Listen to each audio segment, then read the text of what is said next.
Waouh.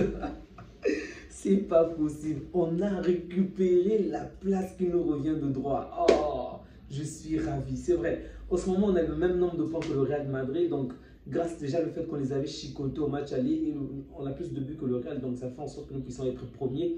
Mais bon sang, je ne m'y attendais pas. Jusqu'à ce que le Real puisse perdre ce samedi.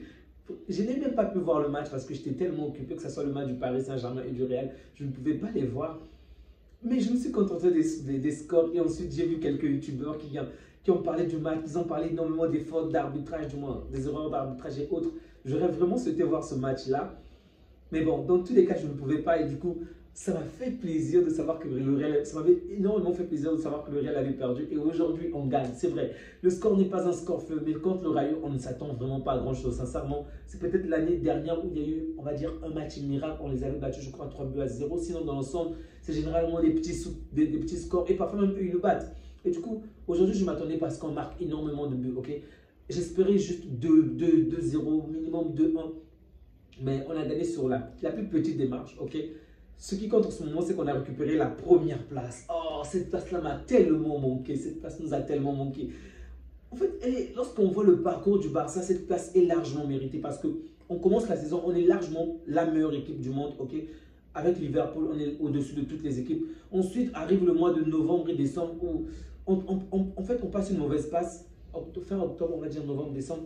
On passe une mauvaise passe et du coup, ce ne sont même pas des adversaires qui sont plus forts que nous ou le Real méritait quoi que ce soit. Non, on a juste été nuls. Okay? Ça pouvait se comprendre sur le fait que les joueurs étaient usés. On n'avait pas énormément un banc assez large parce que certains joueurs ont commencé à revenir bien après. Donc, les joueurs qui jouaient constamment, tout le temps, ils étaient tout le temps là. Du coup, ils étaient épuisés, ils étaient éclatés.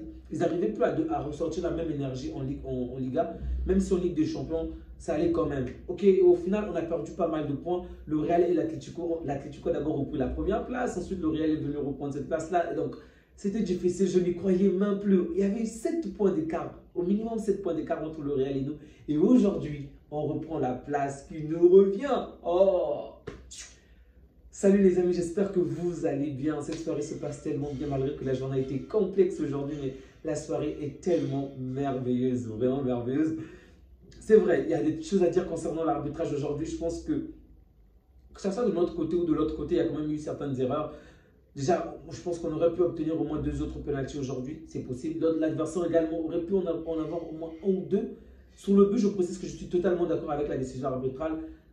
Martinez a vraiment été bloqué. Le joueur qui l'a bloqué, je crois que NCK, il avait carrément une action dans le jeu. Il était certes en jeu et il ne va pas la toucher au final, mais il va avoir de l'impact sur le déplacement, le positionnement de Martinez et même son déplacement après pour contrer. Donc, pour moi, c'est totalement normal qu'on puisse annuler le but. Mais en dehors de cela, je pense qu'il y a quand même eu, au début du match, la faute sur Hector et d'abord c'est le Rayo Vallecano qui le méritait bien avant nous. Je pense qu'on aurait dû siffler un penalty en faveur du Rayo Vallecano contre le Barça parce que Hector Ford tire quand même le joueur adverse. Ensuite, Kourbassi également qui va commettre une erreur similaire, surtout pour Kourbassi. Pour Hector Ford encore, je peux comprendre parce que les deux regardent, ils ont les yeux sur la balle, ok?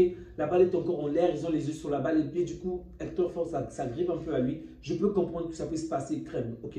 Mais pour Kourbassi, je pense pas parce qu'il se désintéresse de l'action, il se désintéresse de la balle. Sincèrement, si j'étais l'arbitre, je devais siffler un penalty contre le Barça, ok? Ça méritait vraiment qu'on puisse siffler contre nous. J'aurais vraiment souhaité qu'on le fasse, mais dans l'autre cas également, nous également, on a eu 2 autres pénaltys dans leur camp qui n'ont pas été sifflés. Donc, je pense que ça a un tout petit peu rééquilibré les choses, mais dans l'ensemble, vous avez compris, je pense qu'il a quand même été assez juste. Même des fautes qu'on a subies où il aurait pu sanctionner veillamment l'adversaire, il a laissé couler et ensuite il est revenu quelques temps après pour certaines actions, mais pour d'autres, il a vraiment laissé passer. Bon, ce qui m'a quand même énervé, c'est le carton jaune de Gavi. On sait avec Gavi qu'on est habitué que tous les matchs, c'est un carton jaune, mais la faute qu'il commet, qu'il obtient le carton jaune, je ne l'ai vraiment pas compris. Il n'y avait aucun danger, il n'y avait aucune nécessité qu'il mette autant de force, mais bon, bref.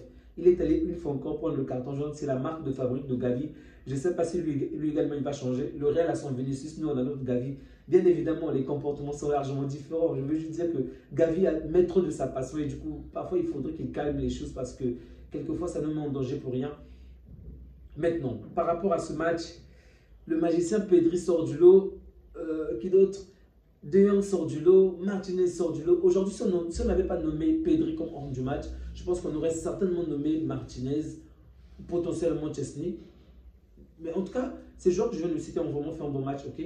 malgré qu'aujourd'hui on a vraiment ronronné, c'était pas très très beau. Ok, le match n'était pas très intéressant, mais contre une équipe qui joue quand même assez bien la carte défensive, on s'y attendait un tout petit peu. En première période, on avait largement la domination, mais on ne parvenait pas à faire quelque chose d'important avec la balle.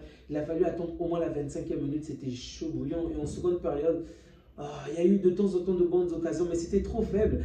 Il a fallu attendre au moins la 60e minute lorsqu'on va faire entrer Olmo à la place de Gavi. Et je crois que Marseille va finalement sortir et il sera remplacé par. Je crois que c'est que Marseille qui sort.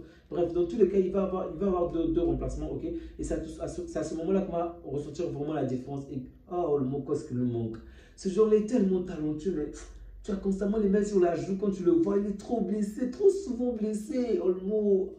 Lorsqu'il est entré, on a vu de quelle manière l'atmosphère avait complètement changé. Et oui, Koundé qui était rentré à la part de Kourbassi, je pense. L'atmosphère avait complètement changé.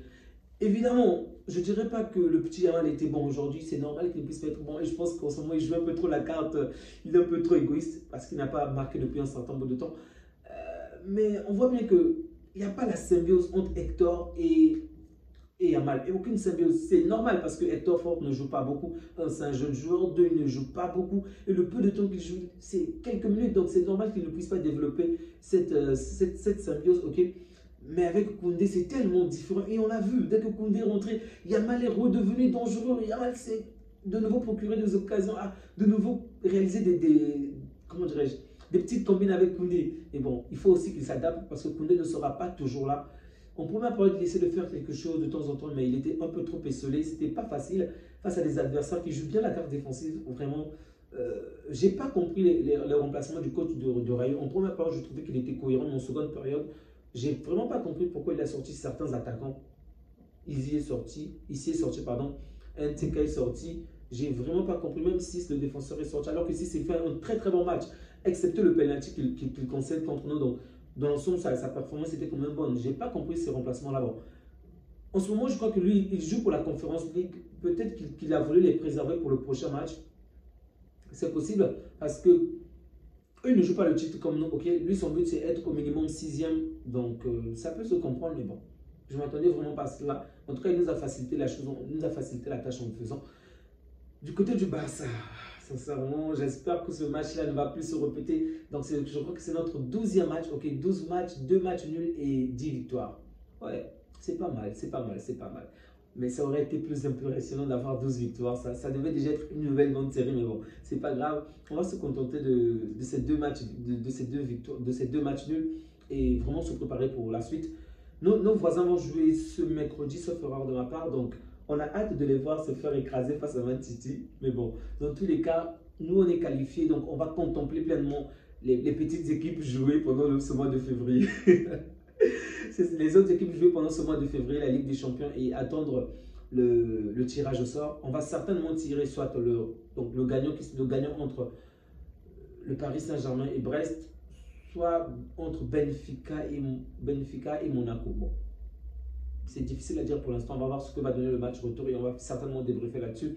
Désolé à tous mes amis parisiens pour qui je n'ai vraiment pas débriefé les matchs depuis un certain bout de temps. C'est le temps vraiment qui fait défaut. J'aimerais vraiment faire plus, mais je n'arrive pas à suivre la cadence pour l'instant. Les amis, prenez bien soin de vous ainsi que des vôtres et que Dieu vous garde. Ciao.